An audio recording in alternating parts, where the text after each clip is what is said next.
Hey, this is Chase from ShotScience.com, and welcome to the End-Up Jump Training tutorial, where we're going to give you the tools to help improve your vertical leap and help you build your own personalized jump training program.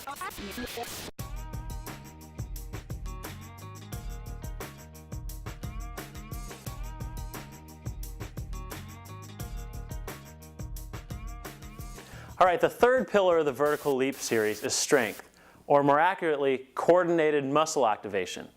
Now what that means is it means to learn how to coordinate our muscles and how to activate our muscles in a sequence. So we're not working on developing specific muscle fiber strength. We're actually trying to learn how to improve that signaling from our brain to our muscle. And this is called the neuromuscular pathway. Now when we work on improving that brain-muscle interaction, we learn how to activate our muscles when we want to so that we sequence them better, and we actually use more of the muscle and more of the muscle fibers to help improve our vertical leap. Now it's really important to learn what it feels like to activate certain muscles and what it feels like to activate more of the muscle fibers. So a lot of the muscles that we forget to use when we're jumping are some of our major muscle groups like our glutes or our hamstrings, and we usually focus on just our quads. So the training program for this section is going to really focus on teaching you how to activate our glute muscles, how to activate our quads, how to activate our hamstrings as well, and really try to sequence those muscles so that we can maximize our vertical leap. Now another important aspect of our strength training segment is to really focus on fixing some of the imbalances in our muscles of our lower body. Now in most athletes, the quads are much stronger than the glutes or the hamstrings, and this can be a problem when we go to jump. So our program is really going to focus on activating our glutes and our hamstrings and really learning to strengthen those muscles so that they can improve their strength compared to the quads. Now typically in the first 3 to 4 weeks of a strength training program, athletes will really see a jump in their strength. This actually isn't an increase at all in the muscular strength. It's actually an increase in that brain to muscle interaction where we really learn how to activate those muscles.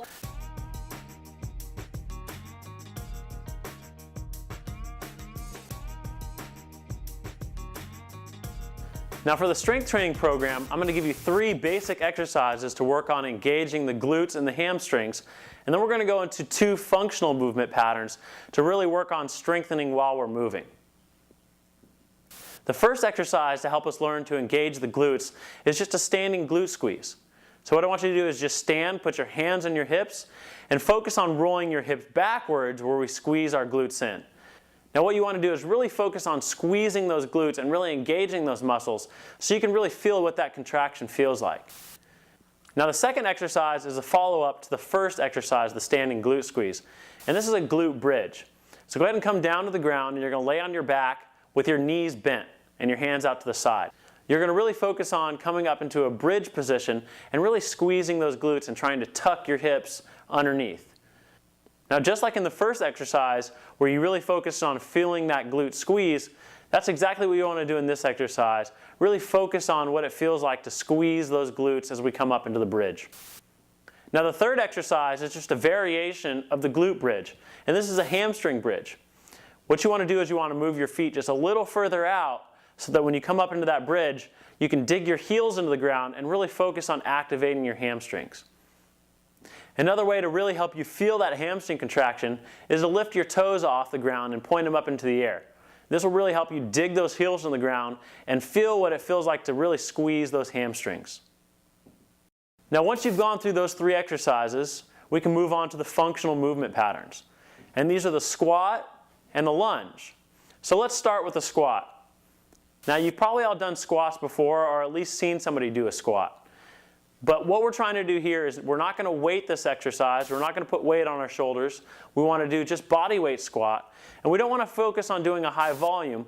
We just really want to focus on activating certain muscle groups. So go ahead and come into the squat position with your feet about shoulder width apart.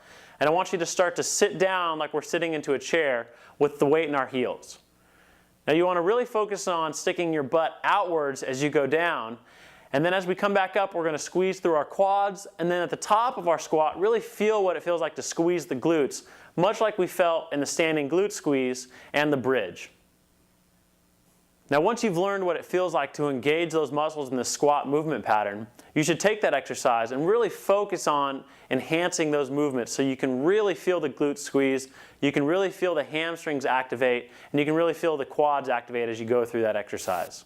Now it might seem kind of silly just to do this very simple exercise, but it's actually really important to really teach that brain-muscle interaction of what it feels like to actively engage those muscles as we go through a squat movement.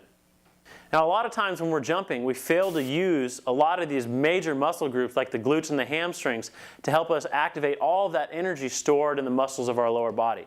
So it's really important to learn to use these muscles so they can really help us spring up into the air as opposed to just using one muscle group, which we've probably been used to most of our life. Now the last functional exercise of the strength section is the lunge. Now what you want to do to perform a lunge is you want to step forward with your right foot and drop your left knee towards the ground. Now really focus on not letting that right knee come over our front toe, and make sure that our shoulders are stacked on top of our hips so we're not leaning forward over our knee. Now there's a couple ways that we can really use this exercise to focus on quad activation or glute and hamstring activation. So first let's talk about quad activation. One way to really get the quads involved and really feel the quads is to do a shallow lunge. And what this means is you take a very short step and really focus on dropping the back knee towards the ground. This will really work the quad of the back knee. Now to change that exercise and work on the glute, you want to take a much longer step. Now this much longer step is going to really help you activate the glute and the hamstring or the posterior aspect of the leg when you come down into that lunge. So as you're going through these two exercises, really focus on what it feels like to activate the quad in the shallow lunge, and then really feel what it feels like to activate the glute and the hamstring of the wide lunge. Now using these 5 basic exercises, the 3 activation exercises and the 2 functional movement exercises, you can really learn to teach yourself to use the muscles that are vital to increasing your vertical leap.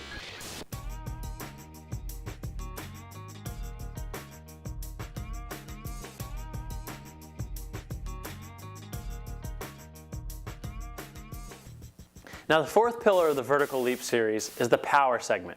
And the power segment should come after the first 3 pillars, which are the mobility, stability, and strength. We want to focus on developing the foundation of those 3 segments, and then we can move into the power series. And this usually takes 2 to 3 months after we've built an initial stability, mobility, and strength program. So essentially the power training segment of our vertical leap program is a melding of the stability, mobility, and strength that we've worked on in the first part of our training program. So you can use what you've learned in those other segments and really focus them into basketball-specific game speed movements that we can use to enhance our training. Now it might be tempting just to jump straight into the power segment of the training program. And this is actually what most vertical leap series programs do. But it's important to focus on developing the foundation of mobility, stability, and strength because it'll really help us enhance our power segment and really enhance the results that we can get from it. Now choosing to use the Shot Science Vertical Leap program is going to help you build that solid foundation so you can get the most results out of a power training program.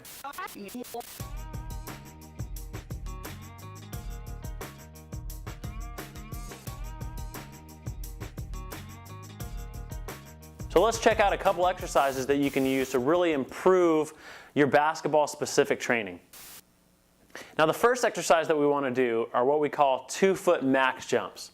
And what we're going to do is we're going to come into a squat position, we're going to get a counter movement downwards with our arms, and we're going to swing up with our arms and try to get off the ground as high as we can.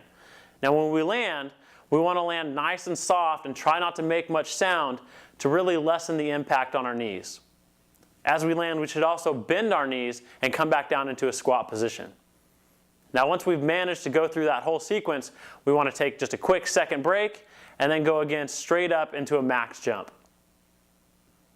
Now once you've done 6 to 8 of these max jumps, then we can do repetitive max jumps, where we take one jump, bend down into our squat, get the counter movement, explode upwards, and then once we land, go right back up into the jump so they're one after the other, and really work on mimicking that rebounding movement. Now another key component to game-specific movement patterns is the lateral hop to max jump. So what we can do with this one is we can do the same exercises we did before, but add a lateral hop in. So what we might do is we might start in a lunge position, jump from our left foot and land on 2 feet to the side, and then bounce straight up into a jump as high as we can. Now the last exercise in this power training segment are the one-leg drives. And what we want to do to perform this exercise is find a solid object that we can place one of our feet on. So let's start with our left foot. Let's place that left foot up onto that object and really work on driving out of that top leg up and over the object, and then land with our right leg. And then we're going to perform this straight back to the other side. We can pause in between, and then we can go repetitive jumps like we did in the first exercise. Now those are just a couple basic exercises that you can work on through the power segment. And remember, you want to really focus on the first 3 segments and develop that solid foundation before you even consider doing some of the power movements. Now the exercises that we gave you in this vertical training program should help you for the first 2 to 3 months to really get your training program going. Now we'll be continuing to put out lots of new videos that you can add to your training program to really help you optimize your training performance. So check back often so that you can update your program and keep us up to date on your progress. Thanks for watching, and don't forget to tune in next time.